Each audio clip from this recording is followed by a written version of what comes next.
And when we're a child and we don't get those emotional needs met, what happens is we start to get core beliefs and start to believe core beliefs about ourselves, that we're unworthy of love, that we're not good enough, that love isn't available to me because that's what we're shown. And then we go into relationships fearing abandonment because we got that modeled, that not getting those emotional needs met, being told that we're too sensitive, being told that you need to be more like your sister. And this causes us to be hyper vigilant. This causes us to be so scared of people leaving us because we fear that rejection in relationships now that our parents did to us.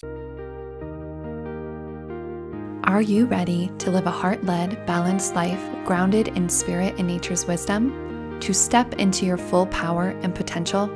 If so, you've come to the right place. I'm Olivia Ashley, a mother, intuitive, and holistic wellness advocate. Live Wildly is a community of people uplifting each other and shining our hearts to the world. Join us to remove limiting beliefs, enhance your intuition, reclaim your sovereignty, and uncover what makes you thrive. Together, we dive deep into holistic, earth-based, and spiritual topics while also exploring a variety of subjects to inspire and inform. Subscribe now and be a part of our journey towards living our most authentic, full lives. Welcome. I am so happy you are here. Hello, all you beautiful, radiant, amazing humans out there. I hope you are doing well. I hope no matter where you are, whether you're going through a challenge or you're moving through something hard or amazing or joyful, that you can find your center, that you can come back to yourself always and remember who you are underneath all the crazy, all the beauty that happens in our world day to day, and take some time for yourself to nourish yourself, to support yourself. And maybe that's what you're doing here, that you're pressing play in hopes of coming together, listening, and learning something new. And today's episode is really close to my heart in that we're going to talk a lot about anxiety. And while more specifically, we're talking about anxious attachments and relationships and the myriad of topics around that, I think this is a really important one to start to be able to unpack some of your tendencies in relationships, good and bad. Maybe you're unsure, you don't really even know if you have anxious attachment or any other type of attachment in your relationship, or codependence, or are struggling to voice and to communicate your needs. But I think this conversation with Val Rubin, who happens to be an anxious attachment coach, and she specializes in helping people heal their anxious attachment with a myriad of qualifications, certifications, bachelor in psychology, minor in family development, hypnotist, parent and family educator, rapid transformational therapist and practitioner, and really just comes with walking the walk. She does much more than just talking the talk. She really lives it. She got into this work because of her story and her experience. And so I think this is all important because some of these topics I don't feel are often talked about, or maybe I'm not in the realm where they're being talked about. But when I think of my friendships, my day-to-day, my personal relationship, and the things I'm interested in, I kind of avoid this topic. I will be completely honest, because it's a little uncomfortable to say, maybe things aren't working as well as they could be, or maybe I have some trauma that I haven't looked at and I need to uncover and make friends with, or my anxiety is kind of bad, or I'm kind of depressed and I'm struggling. And it illuminates, I think, the places where we might not always want to have illuminated, that we might hide from or just not want to look at because it's painful, right? A lot of these traumas and these attachment styles root from our childhood, root from our experience with our parents, with our caretakers, and then into our most formative relationships. And a lot of our tendencies got started there. We became who we are. We make decisions, we react, we worry because of some of these traumas or just experiences even. It maybe didn't even have to be a trauma, but the way our body reacted to the experience might have created some of these tendencies that aren't always for the better. And I think we can acknowledge and learn from that. So, today we really cover a lot. Val really highlights so much around what is anxious attachments, what are some of those features that we might present with if we are an anxious attachment, how and the different practices and tools we can use to help support ourselves through this. We also talk about social media, especially around dating, how we can really be mindful of how we're using that. And also, we talk about how, if we're anxious and in a relationship, how can we talk about our needs, especially in the bedroom or other, right? It all bleeds together, but talking about sex a little bit and that this is a core of a relationship and we should be having our needs met in the way that we want and have fun and be safe. And then we talk about the other type of attachment styles, what those are, how you might experience them, and what do we do. So I had a moment in this episode where she listed all of them off and told us about them, and I realized, wow, I have a lot of these things, or in my past, I can relate to some of this of who I was before I've been in my married relationship, but also some tendencies that move forward. And when you have those realizations, just where do we start? How do we begin? So, I think this is going to be a helpful episode, hopefully, if you're experiencing some of this or you're just curious to learn and want to understand how and where you fit in, if maybe not any of these, but from the lens of trying to find support through your anxiety, also in your relationship, and become just the person you really want to be and show up in the ways that you want. So, I hope you enjoy. Please share with a friend if that makes sense and let me know what you think. You can reach out to me on Instagram, via my website, and just let us know. How did this feel? Do you have any questions? Do you have any other topics you want me to explore here on this podcast? This is really community based, and I get lit up hearing from you, hearing your experience with it, your ahas, and would just love to stay connected. So, without much further ado, I'll kick you into the episode, and I hope you enjoy.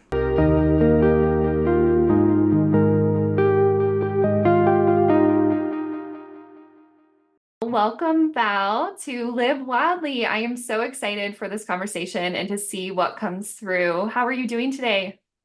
I'm doing so good, Olivia. How are you today? Thank you so much for having me on today. Oh, I feel really excited and just ready to dive into all the topics we're about to get into because it is feeling front and center in my heart and in many of my friends, I think. And I'm excited to just get this wisdom from you all around relationships and anxiety because I think so much of us are struggling. So, with that, I would love to start us off by hearing a bit about your background and your story of what really inspired you to specialize in helping individuals heal codependency and cultivate security in their relationships. hmm Absolutely. So, with my background and story, so just starting with my story, I really, really struggled with chronic anxiety all my life. And I was always overthinking, always worried, always thinking about the worst case scenarios, especially in my close romantic relationships. And the anxiety that I was experiencing was so bad, it started to really impact my health. I started to have adrenal fatigue. I started now it's not as bad, but I used to have chronic cystic acne all over it. It felt like almost like my childhood trauma was like splat on my face. And then I also had chronic pain. So just a lot of inflammation, and the chronic pain really, really debilitated me. I thought at this age that I would be in a wheelchair, but then I found hypnotherapy. I was doing all the quote unquote right things. I was seeing a talk therapist for 4 years at that point. I was doing meditation every day, yoga. I was doing all the things. I even took medication. And for me, the medication just didn't support me in the ways that I needed it to or was expecting. And so I kind of found other alternative therapies like hypnotherapy. And that really helped me to move the needle forward when it came to my anxiety, my anxious attachment, and a lot of that chronic pain that I was experiencing. And then I started to dive deep and get even deeper into somatic therapy, which we can talk about and dive deeper on. And that really, somatic therapy and hypnotherapy really has helped me and my clients, kind of work through that codependency piece because codependency at the root is coming from this anxious attachment style because when our parents aren't consistently attuned to our emotional and or physical needs, we become hyper attuned to them, to our parents. What are they thinking? What are they doing? And we become hyper vigilant to them to make sure that we can survive and that we can be okay. So codependency ultimately is, if you're okay, if you're safe, then I'm safe and then I'm okay.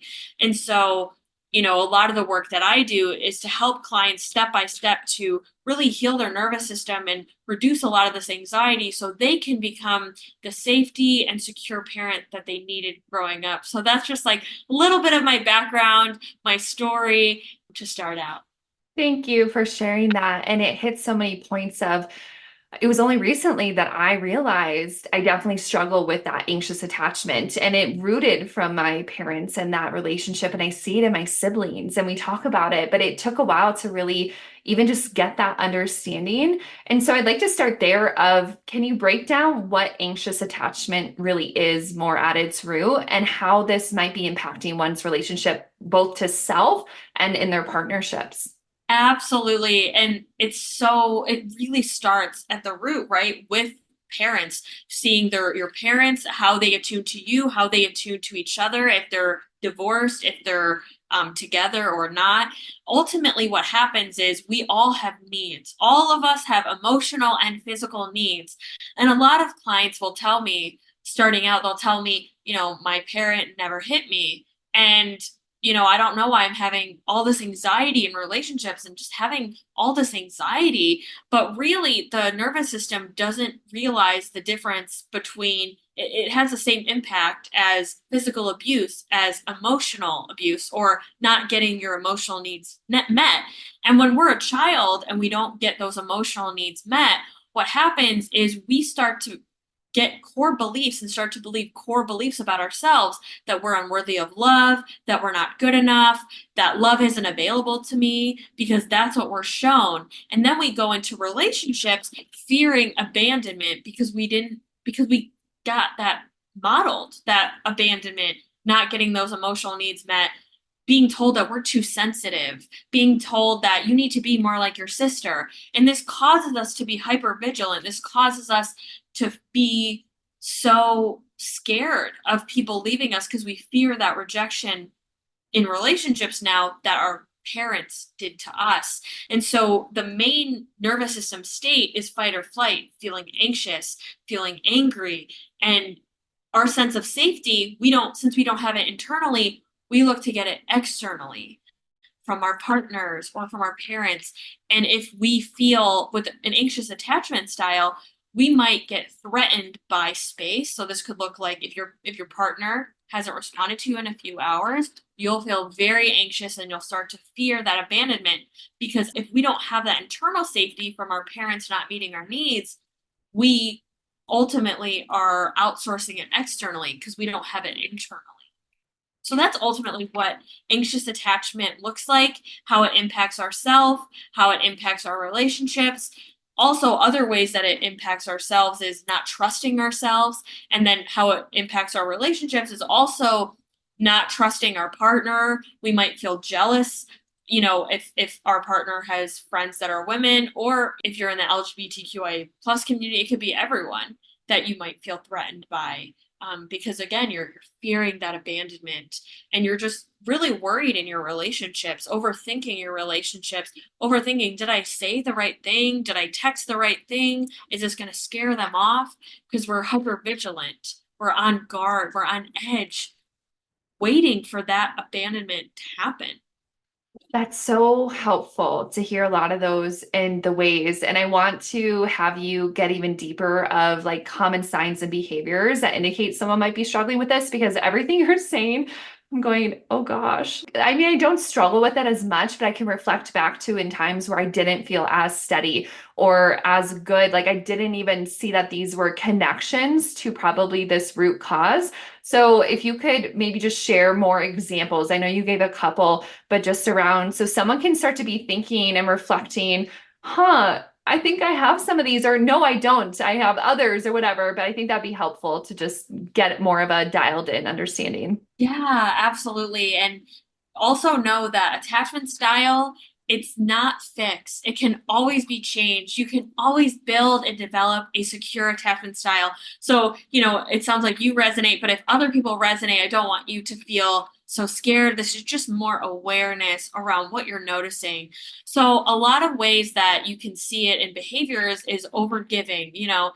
That's a huge one, overgiving and under receiving. So you might be exhausted. You worked all day, but you feel that fear of abandonment. You're scared that your partner is going to leave you. So you try to compensate for that because we've learned also in childhood that we earn love. We need to perform for it. We need to be perfect for it. So this could also mean not sharing your needs, not sharing your boundaries, or maybe not having any boundaries with your partner, or just having a very deep, visceral fear of even setting boundaries or even sharing how your partner hurt you. I know that's been my experience in a previous relationship of mine.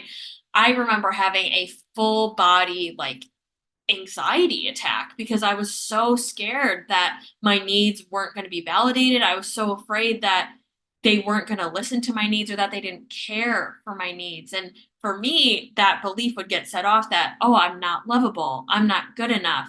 And that causes us to overgive as well. And this could also be, they call it protest behavior. So blaming a lot, like obviously we all have our stuff, but a lot of people who are anxiously attached, they don't know how to effectively communicate their needs or just communicate during conflict.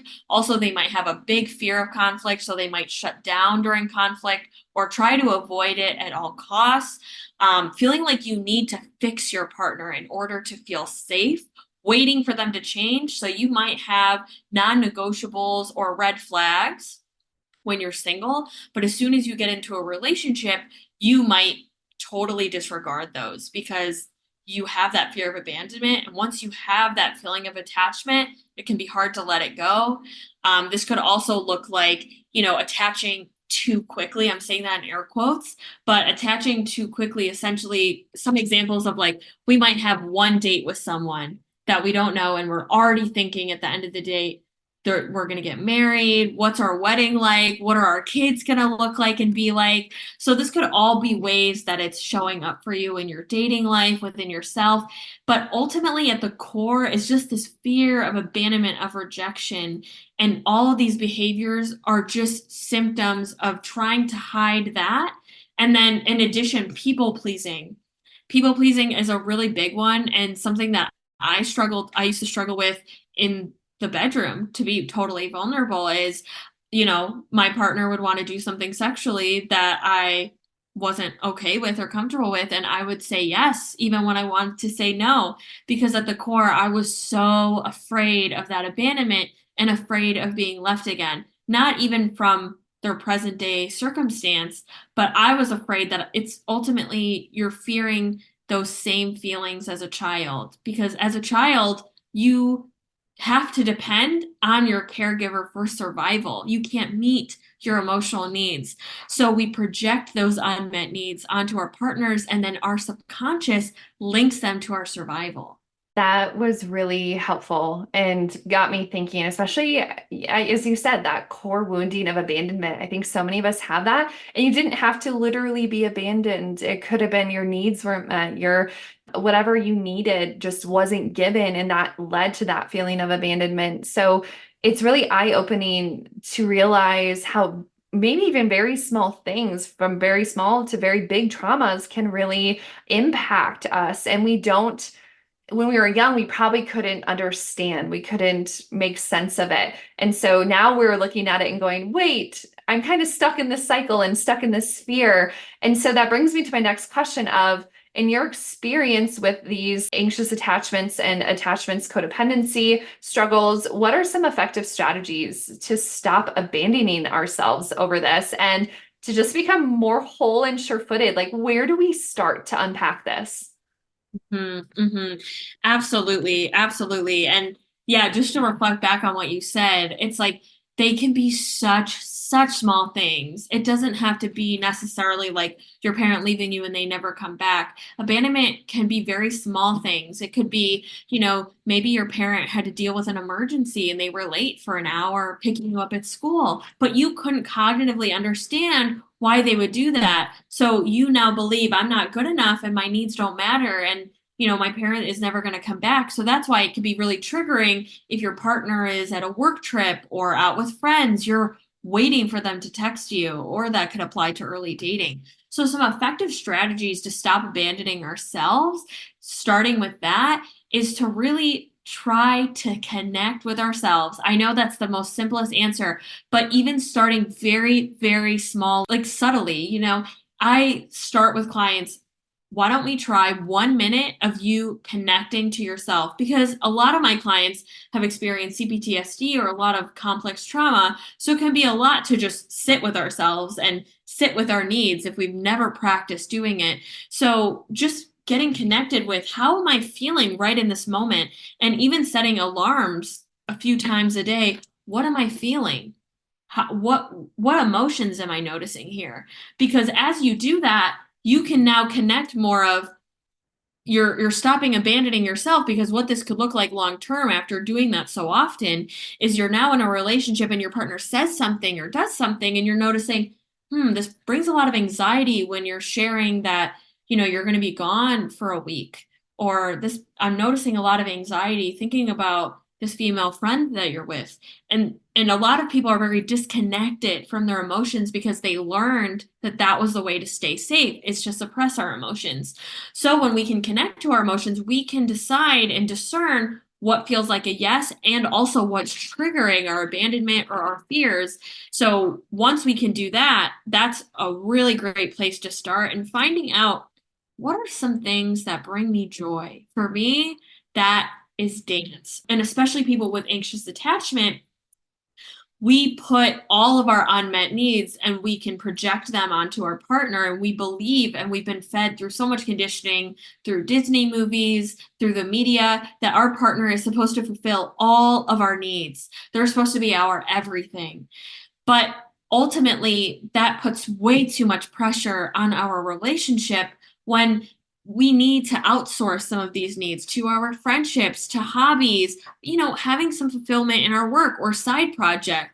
And so that also helps to break up some of that codependency and stop abandoning ourselves by, what brings me joy? If I say that I'm going to go to yoga today, I'm going to try my best and keep that promise to myself, because when I do that, that means I'm not abandoning myself. That means I'm keeping my word to myself. And that helps you trust yourself and then helping you to stop abandoning yourself. So those would be like really small things of ways to stop abandoning ourselves. But just a big one is to really just connect with that younger part of you that felt I need to abandon my needs in order to stay safe.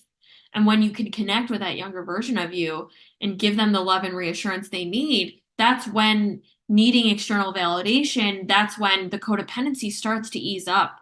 And then we can start to connect more with ourselves. That's all really helpful and so good. But I think it brings me to, so what you landed on last, which is really, how do we start that work? How do we start to befriend this anxiety and witness it, and then make those subtle changes that you're talking about? I think I always bring it to kind of some actionable steps of, this is uncomfortable work, and you kind of have to be in the space to be ready. I think at one sense, the first part is that step, but how else would you recommend that we start to kind of look at this in a different way and notice that inner child, and realize what we needed when we were younger? Mhm.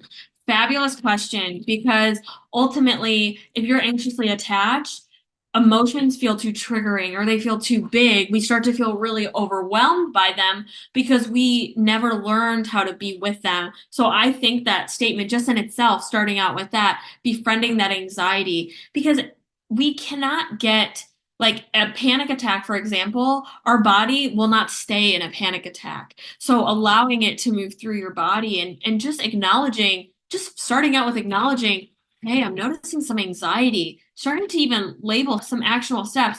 starting to label some of these sensations. Oh, I'm noticing some tightness in my throat. I'm noticing some pressure in my chest. I'm noticing my heart is racing. I'm noticing I'm sweating. You're first acknowledging, oh, I'm starting to really notice this anxiety and not like shaming yourself for having that anxiety, and talking to yourself like you would a friend. Oh, Olivia, I can see that, your partner going away for the weekend. It sounds like it sounds really big for you. It sounds really scary. I hear that. That would be really scary, especially if you've been with them constantly since COVID, and now COVID is starting to lift, and now you're starting to have time away. I can see how that would be so scary. So, first, acknowledging this anxiety. Secondly, noticing what sensations am I noticing with this anxiety. And third, starting to de-shame yourself when you're noticing this anxiety. Because what keeps us in this anxious state or in a freeze or depressed state is making a meaning about ourselves that we're broken. It's going to be like this forever. We're never going to move through this. And shaming ultimately activates our nervous system more. It makes us feel worse. So, talking to ourselves like a best friend, that's really a very subtle, subtle step. And just some subtle education around anxiety is a lot of people will say, start with a meditation if you're anxious. But if our anxiety is at a level 8 to 10, we're really high up here. We're really nervous that our partner is cheating on me when I see his friend texted him, right? You have this anxiety at level 10. Our brains have not evolved as much as we think they have. So our partner receiving a text from their friend, our brain interprets as a tiger is coming at us, running towards us. So the last thing our body wants to do is sit and meditate and breathe. So some actionable steps, if we're at a 7 to 10 in anxiety, is intentionally shaking our body, shaking our hands, shaking our arms, shaking our chest, our shoulders, moving it out of the body, or dancing, really shaking it off, releasing some of that. So those would be like when we're at a high, high level of anxiety, those would be some things that I would really recommend as some great actionable steps. I love those. Those are all really helpful. And it brings me to trust. And I think probably the core of so many of relationship issues is one, trust in ourselves. I think sometimes we can be a reflection. A lot of this anxiety is, do I really trust myself? And do I trust that this, like, I'm okay and I'm safe? And it's like doing that work to get so secure in yourself so then you can trust others. But I want you to talk about, how does trust come into that relationship? And I'm sure anxiety and the attachment styles really can affect trust issues and how they manifest. So, one, what does that look like, or what have you seen? Can we like break that apart a little bit? And then two, I think more methods of, again, how do we cultivate trust? If we don't have trust within ourselves, we're not going to have it within others, and vice versa.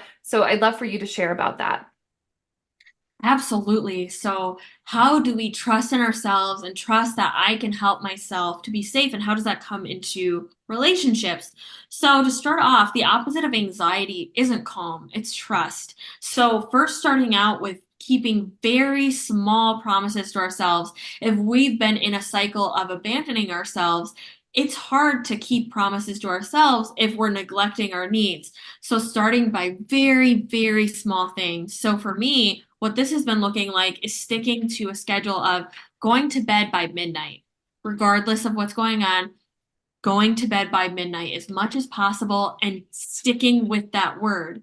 As I do that, I can notice, hey, I'm trusting myself a lot more because I'm saying that I'm going to do something and then I do it.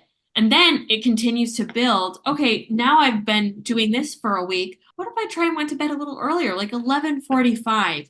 Very, very small changes when it comes to habits and self-trust, especially like trauma is defined as too much too soon. So if we're going to bed at 2 in the morning and we're attempting to go to bed at 9 and get up at 5 in the morning, that's too much change for our nervous system at once. So making very small steps so that way it's building that trust muscle. It's building that. So some methods of how we cultivate trust is to also go back to the core of what caused this distrust. A lot of the times with hypnotherapy and somatic therapy, I use with clients is going back to the first memory or first memories of when did that trust start to break? What caused that self-trust to be broken? Oh, maybe I went against my gut and I started dating this guy that I knew wasn't good for me, but a part of me really wanted love. Okay, so that's a way that we do that. So just finding out that, and then also we rewire that as well in the somatic therapy and hypnotherapy by utilizing inner child healing. So, kind of what I talked about earlier with our inner child, what we want to do is saying we're going back to this first memory where we picked someone who our gut told us, hey, this person isn't safe, going back to this younger version of ourselves and saying, wow, I can see how much you wanted love. I can see how much you wanted this to work. I could see how much you were hurting. I could see how much you wanted that care because you never got that growing up. I can see how much pain you're in. And then sharing what they needed to hear, asking them, I want to hear that you love me. You're going to be here no matter what. You're not going to abandon me. And also a lot of the time it's giving that self touch as well with that calm voice, doing some self holds, swaying, moving from side to side, or just rubbing our arms up and down to help us build that internal safety so that we can learn some ways to self soothe when our partner is out of town or we are triggered. That's wonderful. You're so right. It starts with that self-soothing and that resourcing. Are we resourced? Are we have what we need within ourselves? And if not, what does that look like? And I always opt for simple over complex. So I think I love that with the somatic work and the just giving yourself touch and just feeling and going in and being witness to what's coming up in your brain. Those are all really helpful. And it brings me to emotions. I want to talk a bit more about why emotions are so important in this realm of moving through and getting to that other side of anxiety or navigating when you're in a hyper anxious state. How does that all interface and interplay with what we're talking about? Absolutely. Emotions are so huge because at the end of the day, when we're anxious, a lot of the times we're really anxious because we're resisting the present moment. We're resisting our emotions. And something that I learned in hypnotherapy school is what we resist persists. So if we're resisting sadness because in our mind, we learned that we were too sensitive, that our needs don't matter, that our emotions aren't valid. We're going to start to invalidate our own emotions. So, what we need to practice doing is practicing being that loving voice and almost looking at our problems through a friend's perspective. Like, would I tell my friend that she's overreacting when maybe her partner didn't text her back all day? And thinking of it from that sense. And emotions are so important in moving through anxiety and navigating a hyper anxious state because emotions are energy in motion. So if we're holding on to an emotion or we're not allowing it to move through our body because we hold shame that we shouldn't feel this way, then our emotions become stuck in our body. So that's why I also have a a free resource on my Instagram about healing abandonment anxiety. It helps you to connect with the sensations in your body, what emotions you're feeling, and almost it helps you to acknowledge and validate your emotions. Because if we've learned that our emotions are too overwhelming or too big or that they're not okay to express, then we do the same to ourselves. So just relearning how to validate and acknowledge our emotions is key to moving through anxiety and anxious attachment. And that's such big work. That takes time, right? And that takes Mhm. awareness and support. And I love that you really just, yeah, validating with where you're starting and being like, you are enough. I am enough. I am okay. And obviously, I'm working through this and this is triggering me and this is hard. And so maybe we could talk about distinguishing. When I think I'm in an anxious state, it's like I almost have to distinguish that there's this self underneath and there's this reality that my mind is kind of tricking me into thinking and spiraling into this one way. And so I wonder, is that intuition that can help distinguish between how do we begin to separate like that realness and being in that body versus these hyper states of anxiety? Hmm. That's a fabulous question because here's the thing about anxiety. When our body is in a fight or flight state, our logical part of our brain, our prefrontal cortex, literally shuts off. So this is why when you're really anxious, you might notice a lot more irrational thinking, all or nothing thinking, and just like a lot of more fears are coming up that might not look logical. You might know, hey, I know I'm safe. My partner's just going on a business trip, but inside you feel like that scared little girl inside. So that really goes back to those emotions of first just noticing what's coming up for you and helping yourself to process those emotions and self-soothe first, helping your body to come from a level 10 to maybe a 3, then you can then decide, okay, is this intuition or is this the anxiety? So how I like to almost like differentiate anxiety versus intuition is anxiety will feel urgent. Anxiety will feel I need to have it now. I need to have it right now. Just urgency, fear. It just doesn't, it feels like your body constricts. It feels just like that contracted state versus intuition is flow. It feels good. It feels exciting. So that's really the difference between intuition and anxiety and how intuition can really help you. And a lot of my work is also about helping clients to tune into their intuition by just tuning into their emotions. Because I'll just use an example. So I've been single for a few months, and a guy from my past reached out to me and he asked me out on a date. And at first I said yes. And then I was noticing I wasn't excited when receiving his text. It didn't feel good. And I just was almost like dreading the day of our date. And then I was like, no, I'm not going to go on this date. Something in my body, it doesn't feel right. So I just let them know, hey, I just don't think I'm in a right place to date at this moment, sending lots of love to you on your dating journey. And that's really how you build trust is listening to those little nudges. And I was even trying to do a lot of just like regular meditations, and I just kept hearing these stories of it just didn't feel good. I just noticed a lot of this anxiety in the background. And as soon as I was able to set that boundary and kind of release that date, I noticed my body felt calm and I felt good again. Not good in air quotes, but just a lot more level of calm. So that's how you can really start to tune into your intuition and notice the differences and distinguish what's real and what's not when it comes to anxiety. That is great. And it made me think of self-worth, and especially as a woman and moving through the dating world and just all the society's expectations. I think I want to talk about that of just your perspective of how does our self-worth also play into these attachments? And also, how do we start to cultivate true confidence, true self-worth if you don't already have it, or maybe you feel pretty good, but kind of, I loved your example because I can relate so much of looking back of I was just like doors open, anyone gives me Mm. attention, amazing. And I'm like, that led me to so many not fun places. How do we not do that? How do we start to get really secure within ourselves and create these boundaries? Maybe it's boundary setting, but yes, whatever you want to share around that I feel like it's such an important topic of that cultivation of true confidence and knowing your worth. And when you go into the dating, or even if you're in a long-term relationship, having that ability to say, like, this is what I'm for and what I'm okay with, and I'm going to say no where it makes sense. Mm.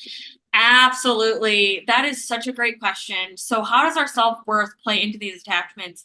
At the core of someone who's anxiously attached or fears of abandonment, they have this core belief, I'm not good enough and I'm unworthy of love. And that was learned because every baby comes out feeling secure and worthy. Every baby cries when it's hungry and needs its diaper changed. As you know, as you've told me that you have 3 children, every baby is born feeling secure and worthy. We've learned not to trust ourselves and we learn from somewhere that we're not good enough.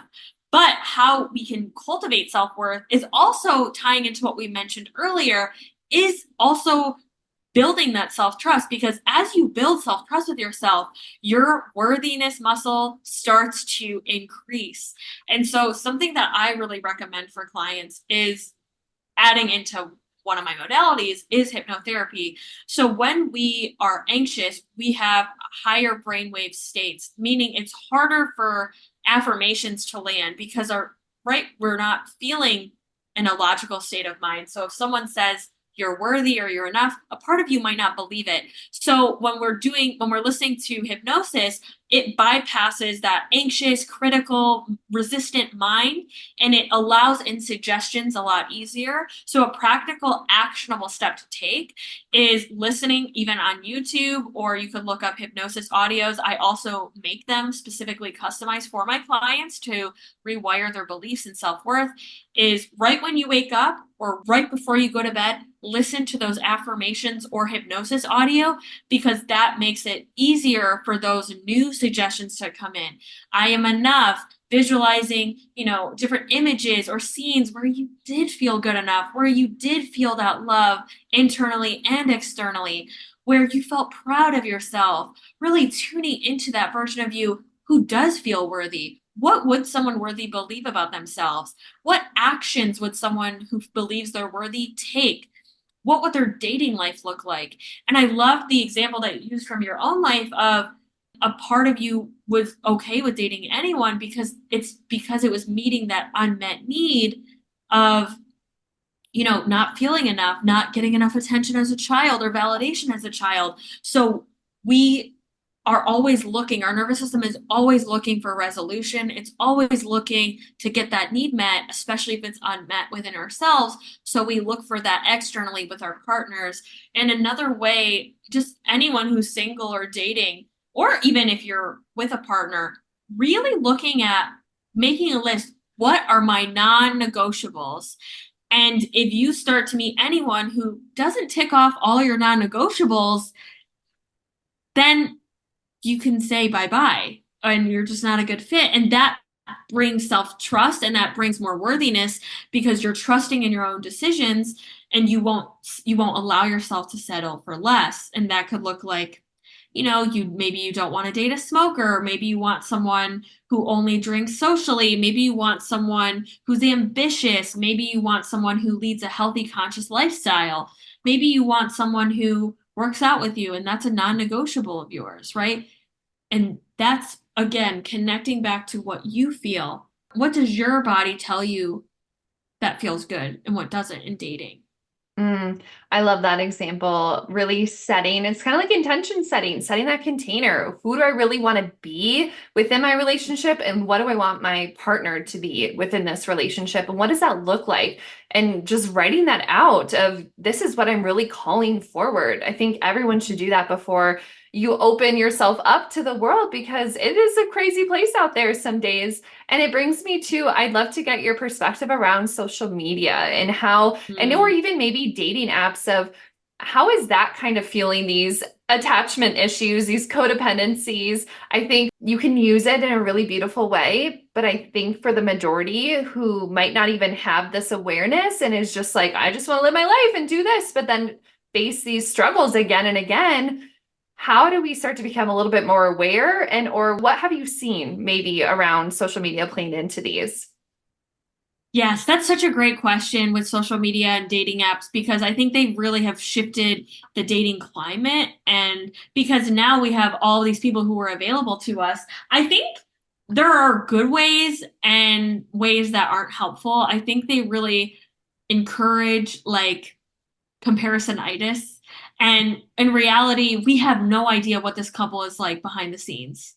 We have no effing idea. And so it can bring a lot of anxiety to people who are anxiously attached because they're like, oh, well, Brian on social media is doing that for his girlfriend. Why isn't my partner? But you have no idea what their intention is. Like they might have just had a huge fight and they were screaming at each other. Now he's doing these extravagant things. And I think if dating apps, if you use it intentionally, and you are very clear on who you are available for and what you are not available for, it can be really fabulous. And and you are focusing on what you want to focus on. Because if we're believing that all men are trash, men disappoint me, or women disappoint me, or women are trash, our reticulator activating system, that's something in our brain that it works to confirm our beliefs back to us. So if you think about your car, you might have just bought a red Kia Soul, for example. Now you're noticing them much more on the road because what you focus on expands. So the same thing will happen with dating apps. But I think the casualty that can really fuel abandonment wounds, anxious attachment, and people with anxious attachment, they might attach too soon, or they might have sex from a place of trying to fuel their unmet needs. And what will happen is women have different physiological responses than men to sex. So if you have sex too soon, and this isn't coming from a place of judgment, but if you do it before you know them well enough or feel safe with, it can bond you at a deeper level than you might want, and that can cloud your judgment, and you might overlook some red flags because you were doing that. And this isn't coming from a place of judgment, just as a place of awareness of, do I want to open my body up to them? Do I feel safe enough to do that? And I just think the feminist movement has done amazing things for women. Businesses, we're having jobs, we're having more equal spots in the workforce, but women are meant to bond. And so if we're having all these casual relationships with men, you need to just make sure that you're on the same page of that. If they say, I want something casual and this is just sex, you need to leave it at just sex. And if you're not okay with that, then you have to remove yourself from the situation. So I think that can really fuel codependency if we're not really aware of how sex is impacting us. That's super great. And I want to say first, thank you for being vulnerable and talking about these topics because I think we often don't. We talk about ourselves and maybe our partner and what we're looking at, but I'm like, sex is a really big part of our life and just good, healthy relationships. And so I'm wondering from your perspective for those long-term partnerships or like a committed relationship who are maybe I'm struggling with an anxious attachment and I'm struggling with voicing my needs. How do we start to approach those conversations to find that healthy middle ground so everyone has pleasure and has enjoyment? And I think this is just not something anyone talks about, even with friends for the most part, especially in coupled relationships. I think there's an expectation of everyone's fine and dandy. You got married, so it must be really great. But I think there's always room for improvement. And so what would you recommend of, yeah, making that more vulnerable and open in like a safe space, especially for someone who is struggling with anxiety and just like, I don't know where to start. I think starting really slow. So even just start to notice, what are my needs? First, notice, what are my wants in the bedroom? Because, maybe you want oral and they don't want to give it to you. That's just like one example of a mismatch. But like starting to notice, what does feel good for me? What does feel good for me in the bedroom and what doesn't? Once we can start there, that can make it easier to voice your needs and what you want. And if you have that fear around, sharing your needs and wants, this could be with someone who's single or in a long-term relationship. Start by even just sharing some needs with friends and just small things. Maybe even starting with small desires of, maybe your partner, maybe you have a long day at work and you're like, hey, you're coming home from work. I would love if you could, give me a massage or bring my favorite coffee or favorite drink on your way home. These are very small things to start with, and that will help you once you can have those disconfirming experiences of it is safe to share my needs, it is safe to ask, then you can go into even the bigger things in the bedroom. But also going back to connecting with what feels good for me and what doesn't. Because when we can connect with ourselves and our feelings, then it becomes louder of our pain or our sensations will become louder, and it will feel impossible not to share our needs, and it will become clear who is in alignment and who isn't regarding a partnership or friendship. That makes a lot of sense. Thank you for sharing that. That's a great place to start. I think so many of us grew up where sex was not talked about and you just kind of figure it out on your own and good luck. That's a private time, but being willing to be vulnerable with your partner, especially if you enjoy your relationship and you have a long life to live and you want to enjoy it.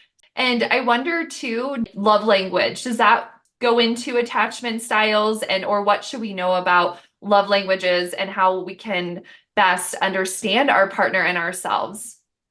Hmm. I think that's fabulous. And yeah, I agree. We're taught that sex, especially if you're coming from a religious background or purity culture, you've been impacted by religious trauma, tells you that sex is a sin. Don't have sex before marriage. But a lot of the time that's not the case. And even if that is the case, and then you do have sex after you're married, you might have tremendous shame or guilt. And so talking about sex openly is really how we start to heal and notice what's working for people and what's not. Because when you can talk about these things openly with your friends or your partner, that's when you do. And that's when you are able to get your needs met in the bedroom. And this will be the last thing I share about like sex in particular. And then I'll go into love languages and attachment style. But I know it's really hard for people who fawn or people please in the bedroom. But if you take away one thing from this podcast, try your best not to fake your orgasms because then that makes it so much harder for you in the bedroom because say your partner's been doing something to you for a year and you're acting like that's what you like and it feels good. And then a year later, it becomes so much more awkward and bigger and harder to bring up the conversation that, hey, I actually hate this and I don't like it. And it can become awkward and bring more attention. And then your partner gets confused. So try your absolute best not to fake your orgasms because that just does a disservice to you and your partner because they think they're pleasuring you when you might not be liking what they're doing to you. So I'll pause there and then I'll go into love languages and attachment styles. What are your No, thoughts on that? that was really helpful. And some things I think is just like expanding out of your comfort zone, not doing anything crazy, but something I watched was Netflix Goop did it. Gwyneth Paltrow's all about the sex. I really enjoyed that in the sense that it gave so much more perspective and this should be fun. This should Mhm. not be hard. We should not, like you said, fake our orgasms. We should strive for real ones. That's the whole point of a relationship, to be vulnerable, to be safe, to be in a healthy place where you can ask for what you need or you can explore. And so I think that was really just pointed and it threw me back to being like so young and like, oh my gosh, remembering that we did that. I guess I'm in such a different place of life of I forget what kind of went down so long ago. So it's always good perspective to go, oh, okay. And also looking like where you started, right? Don't be hard on yourself. Don't beat yourself up for what you came with and just right we did our best but now we're learning and we're growing and so how do we really advance to that next level of trust within ourselves and vulnerability and really having like a healthy relationship and understanding of our sex life. I think it's really important. Absolutely. It is so important. And yeah, just like you said, acknowledging where you are and how far you have come. Because if you're listening to Olivia's podcast, you're definitely into self-growth, spirituality, growing as a person and as a mother. And so this is really showing you where you can expand. And so going into love languages and attachment styles, I feel like love languages they can reflect back to us. For example, for me, my dad never gave me praise as a child. He's not a words of affirmation person. So for me, I craved words of affirmation, and that's my number one love language. And so what we did or did not get becomes our model for our love languages in my that's my opinion and my perspective. I'm not an expert on love languages, but I just think that that rings to be true. And my mom was a very loving and she always loved to give hugs. My grandparents always gave us hugs. So for me, that's my second love language because I learned that that's safe and I feel loved when I'm touched in a kind and loving way. And so that could be how our love languages are. But if you're someone who's a words of affirmation gal, and maybe your partner is an act of service, also recognizing that like him putting the oil in your car, him buying you that coffee after a long day of work, him fixing that shelf for you, that's him showing you a version of love, but yours might be different. So just acknowledging and seeing those differences, because if you're a words of affirmation person, you might think, oh, well, he doesn't love me, but he's just showing you in a different way. And then also learning how to healthily communicate that this is what you want from a partner and just asking and a partnership like you mentioned, it's supposed to be where you're growing, it's having fun. And so asking, hey, I'd love it would make me feel so good and so loved if you texted me, once a week or you shared with me how much you love me. Would you be open to doing that more? How does that feel for you? Oh, I love this so much. And I just want to reflect some of my biggest ahas with my partnership was talking about love languages. We had never communicated it. So if you haven't heard of that book or you haven't heard of this, I feel like most people have. Understand yours. Like, first, understand where you're Mhm. coming from and ask your partner, what is yours? And break that Mhm. down. Because when we understood a lot of our little triggers and things were because we just have different love languages, but we didn't realize because we didn't voice what we were really needing and the root of why. So that was all helpful and just, I think, gives more perspective and also just like a place to drill into where to start because then you can kind of tweak and go, no, I'm not going to change my love language, but I can adopt and communicate a little bit better between. Mm, absolutely. Love languages can really help you kind of open that doorway to your unmet needs and help you to get them met more. And I would even say that after healing your trauma, you might notice that your love languages shift. Like one of my clients, he was like acts of service when we started, and then he kind of transitioned into because he didn't feel safe receiving words of affirmation. He didn't feel safe to even ask for those to be met as we healed a lot of his trauma and his attachment wounds and his anxious attachment, he then realized that his anxious attachment was, he wanted more of that validation a little bit, but in a healthy way. He was like, words mean more to me than gifts or you picking up a coffee for me. So I think it can also shift and change. But yeah, I think just acknowledging if your partners are different and if you're in a heterosexual relationship like men, their common ones are physical touch and acts of service. So just notice how theirs are different. That's so true. The differences between and just expectations and what they grew up with and their wounding. I think it's really beautiful when you can be vulnerable with your partner in that way of unpacking, like being there and being a mirror for each other to start with. Because I definitely have seen like so much being in a partnership for over like 12 plus years of just witnessing and going, oh, I see where that came from and having that conversation and just being there to listen when they're ready for it. And while I have you, I'm curious if there are other attachment styles outside of anxious attachment. I know that's really what we're focusing, but I would be curious to know if there's anything else regarding attachments when it comes to relationships. Yes, absolutely. So there are three others. So, well, why don't we say four? So obviously we have anxious attachment, as we talked about mostly in this episode. And then they're securely attached. So this can look like caregivers were consistently meeting your emotional and physical needs.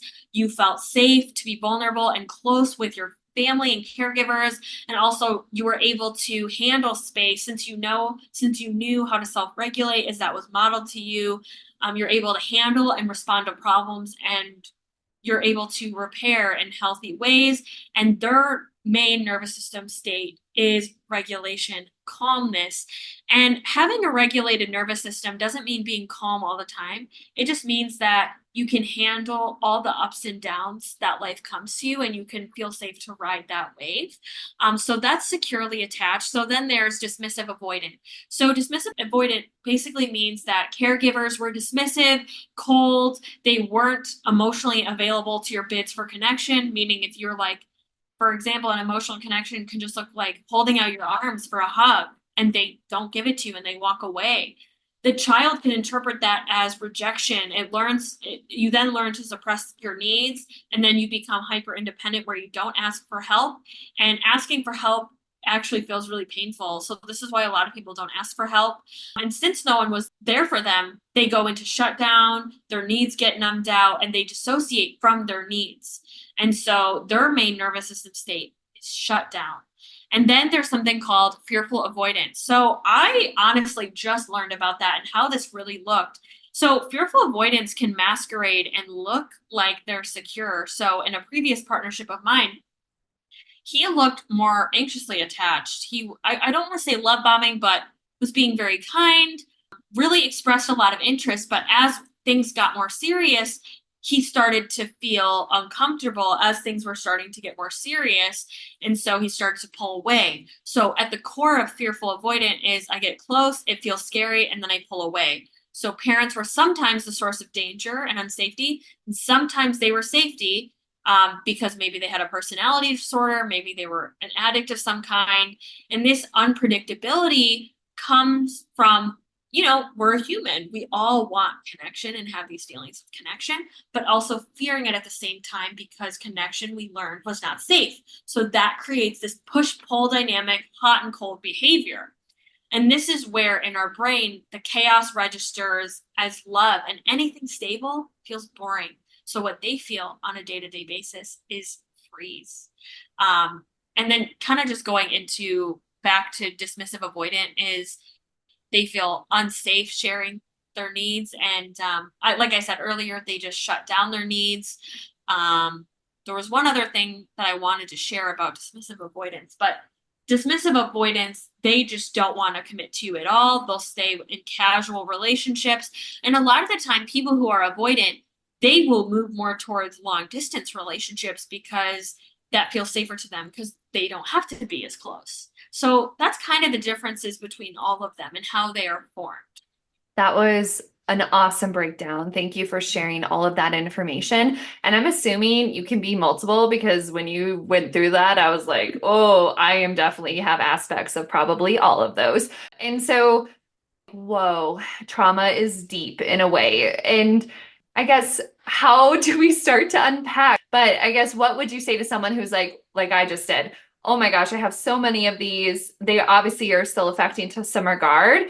I feel like knowledge is power. So first understanding, but what else do we do? I guess. How do we navigate? And also, how do we become those secure? I mean, that's the whole point of this conversation, but how do we really dial into what does that healthy interdependence versus this unhealthy avoidant codependence behavior really look like, and how do we start to move the needle?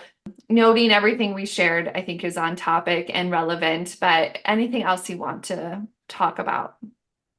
Absolutely. So honestly, starting to unpack, know that attachment styles, like I said earlier, are not fixed. You can change them as you heal, as you do the work. You will start to heal and become and develop more a secure attachment. And so how we start to unpack is, you can definitely have many aspects of them, especially after a breakup or something traumatic may have happened. You might notice more of these avoidant patterns because it's raw, it's real. You maybe the breakup or divorce just happened.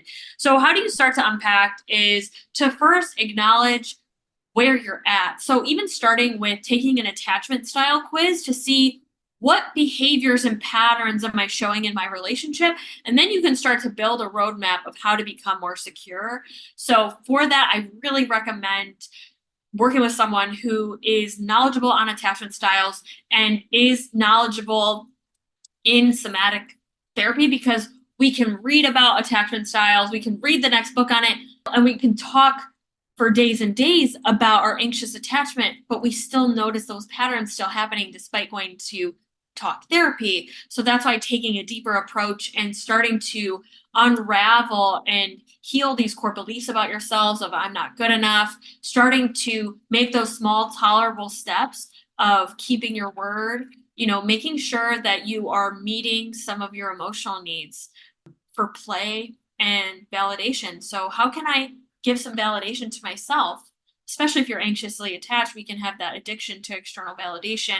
So I feel like those are some small ways to become secure doing that trauma work. And then what is healthy interdependence versus codependent? So healthy interdependence is feeling safe that when you have space from your partner, they're going to come back.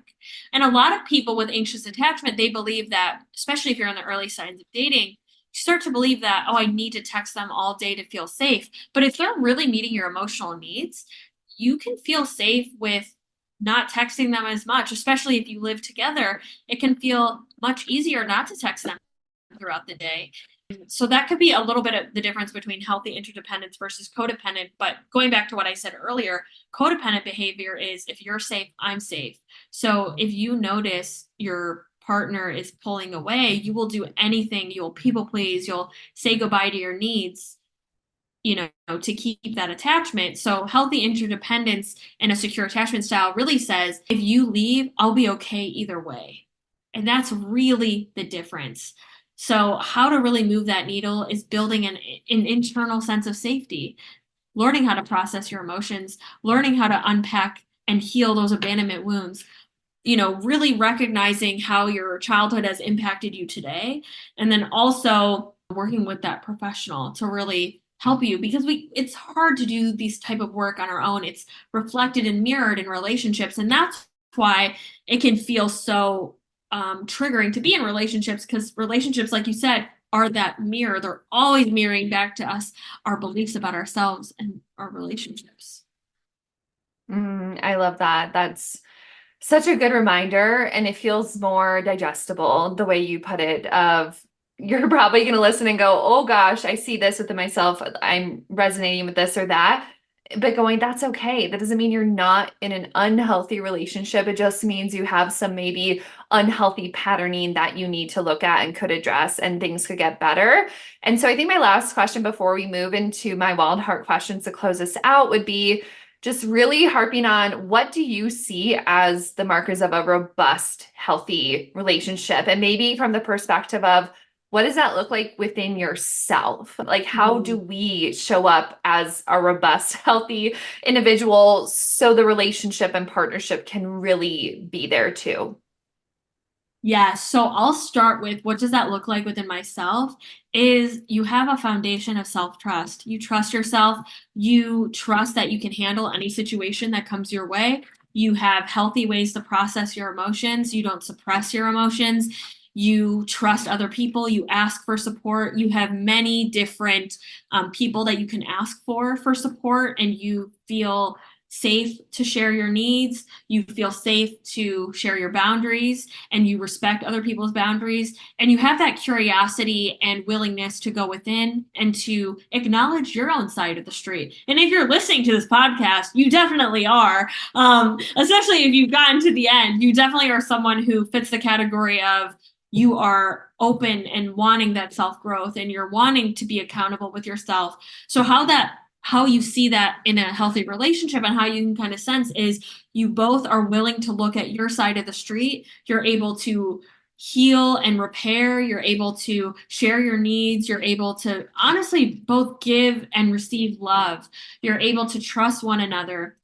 You're able to feel safe within the container. You're able to honestly be your messy self with that partner and ask for help when needed because we're all human and we all need connection and we all need help and support in different parts of our lives and in life in general. And honestly, what I was going to say as well is small and steady wins the race. Taking small steps each day, very small, tolerable, sustainable steps to help you move towards that secure attachment using some of the strategies we mentioned in today's episode.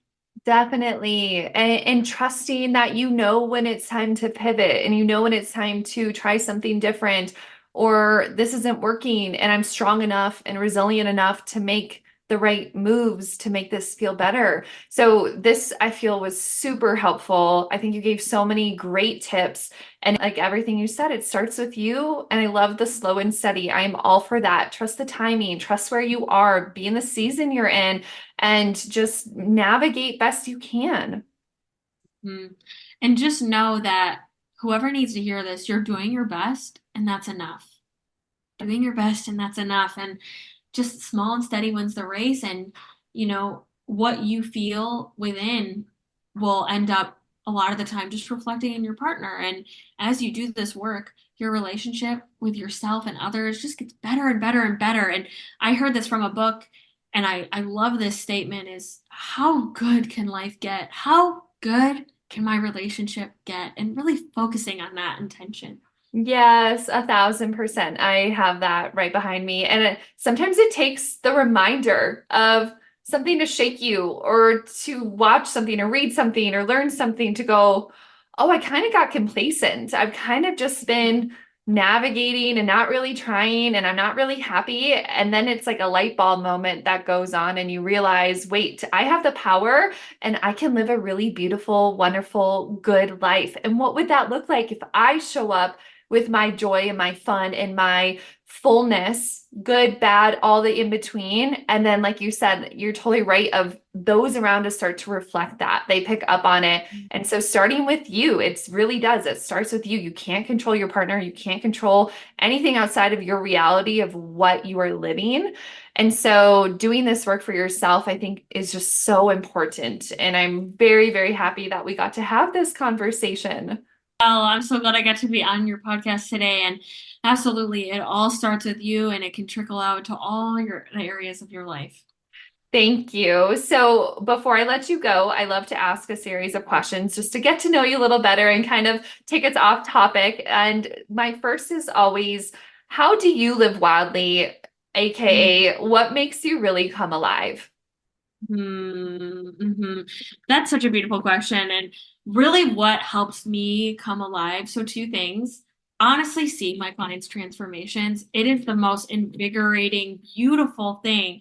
Seeing someone go from very anxious and insecure and needy, in their words, to feeling sure of themselves, of their partners, having healthy and secure relationships. It is just the most beautiful thing to witness, transformation before my eyes. And then another thing is I'm on two different dance teams. Dance like fuels my fire. I love to dance. I just danced in front of hundreds of people, which if I didn't work on healing my anxious attachment and fear of being seen, boy, oh boy, I would have been scared shitless ultimately. I would have been so scared.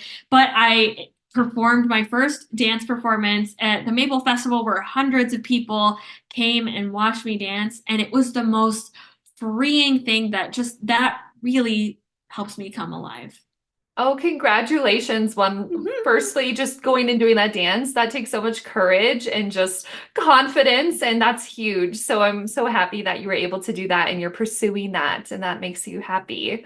That's beautiful. And my second question is, what is something that has irrevocably changed you, who you are, and how you see the world? Hmm.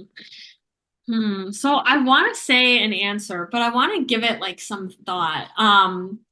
I'll give two answers. So the first one, I would say this is something that's changed who I am and how I see the world, is ultimately looking at my parents' relationship. They are very codependent and trauma bonded, and I think ultimately like that is what helped me to come out of my shell and learn more about healthy, secure relationships because I wasn't modeled it. And so I think it also showed me that my physical and mental health is the most important thing, and that like who you pick as a partner changes your children's life, the rest of their life. I want to be as secure as possible so that my kids have the best life so they don't have to go through what I went through. And I think seeing my parents' relationship and how codependent and trauma bonded they are really impacted me and how I see the world in a way. But that's really caused me to make this my mission and really help people so that they can be the secure parents to their children, so they can be securely attached, so they can have healthy, loving relationships because ultimately, that's what we all want. We just want to feel loved and enough. And so that's the first thing. And then the second thing is somatic therapy. Honestly, I would not be the person I am today if I didn't do somatic therapy and learn these skills because I would still be stuck in a trauma bonded relationship that I had with a narcissist. And I've really been able to have healthy relationships and really have such a fulfilling life and now getting to help so many people. So, and somatic therapy just really got to the root cause of a lot of my issues and just really has changed my entire life. That was all really beautiful, and massive kudos to you for looking and reflecting at what your parents were like and going, I'm not going to do that. And I'm going to set my kids up for a whole different life and experience, and taking it upon yourself to really shift and make the changes. And I've heard so much about somatic therapy recently. I think it's knocking on my door to figure out Mhm. and learn more about. So I'm really glad you've come on and just shared your experience of what has really motivated you, because kind of where we started, of like you said, you went down all the rabbit holes and did all the things that quote unquote should help you, and yet it still wasn't enough. And I'm hearing from a lot of people that somatic therapy and that body sense and those emotionality and then that subconscious work, when you mix all of those, that there's so much power. So that's so beautiful. And I'm glad to hear that that has really helped you. It's amazing. And my last real question is, what is a saying that you live by? Yes, favorite question. Well, all of these questions have been amazing. But one of my favorite quotes and sayings of all time, I have it as a quote. I found it on Pinterest years ago. I believe it's what would you rather want, the pain of staying the same or the pain of growth? And it's like with this trauma healing work and with somatic therapy and subconscious work, it can feel really effing uncomfortable. And sometimes it can feel like we're regressing or feeling worse than better at the beginning. But we're really just unearthing all these things that have been suppressed that need to be looked at and brought awareness to. And so, yeah, I just absolutely love this conversation. And I'm so glad that we were able to have this talk about somatic therapy. And yeah, I just loved it. Thank you so much, Olivia. You're so welcome. And that's a beautiful, beautiful quote. I think that really sums up a lot of this podcast. And my mission is just helping people get that curiosity, create a container to go, these things aren't working, but that's okay. Now, how do I grow from it? And what do I need to get there? So, everything you've said has really motivated me and inspired me. And with that, I'd love for you to tell us more about your work and where people can find you so our listeners can follow up and check you out. Absolutely. So if you're curious about just testing out what this would look like, I have a completely free meditation on how to heal abandonment anxiety and to really heal that fear of abandonment. So that's in the link in my bio on my Instagram. It's just at Heal with Val. So some ways to work with me is I currently have a few spots open for May for my 12-week one-on-one anxious to secure healing program where I help you really do all the steps we talked about in here and really help you go from anxiously attached and dating emotionally unavailable men or women to really healing your anxious attachment, building a secure attachment style so that you can attract and manifest healthy and secure love and just ultimately heal your self esteem and just feel safe and good enough within yourself and within relationships. Yeah. Well, thank you, Val, so much for your time. I'm sure many will look you up because this was so impactful and just supportive. So thank you for the good work that you're doing. So thank you so much. Yeah. Thank you for having me on. Thank you for joining me on Live Wildly. If you enjoyed this episode, make sure to subscribe to the podcast so you never miss an empowering story, insightful lesson, or transformative tip. Together, we can continue to challenge the status quo, enhance our intuition, and uncover what makes us come alive. To dive deeper into our community of changemakers and access exclusive content, head over to my Substack, Trust and Pixie Dust, and subscribe. You can also follow us on Instagram at WildlyOlivia for inspiration and updates. Remember, we are the changemakers in this world. Keep shining your light and living wildly. Until next time, I'm Olivia Ashley, and I can't wait to connect with you again.